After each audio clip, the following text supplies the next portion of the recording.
Your fresh herbs go bad in days, but dried herbs last months. Here's the foolproof method that keeps them tasting fresh and potent. Step 1. Harvest or pick fresh herbs in the morning after dew dries. Choose young, healthy leaves from the top third of the plant. Avoid any bruised or yellowing stems. Step 2. Gently rinse the herbs under cool water and pat completely dry with paper towels. Moisture is the enemy.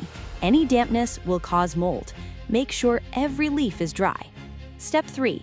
Bundle 4 to 5 stems together with kitchen twine and hang upside down in a warm, dark, well-ventilated space. A closet, pantry, or shed works perfectly. Avoid direct sunlight. Step 4. Wait 2 to 3 weeks until herbs are completely brittle and crumble easily between your fingers. Once dry, strip leaves from stems and store in airtight glass jars away from light and heat. Pro tip: never rush the drying process with heat or ovens. It destroys the oils that give herbs their flavor and medicinal power. Slow air drying preserves everything you want. What's your favorite herb to dry? Comment below. Follow Sikho for more. Visit Sikho.ai.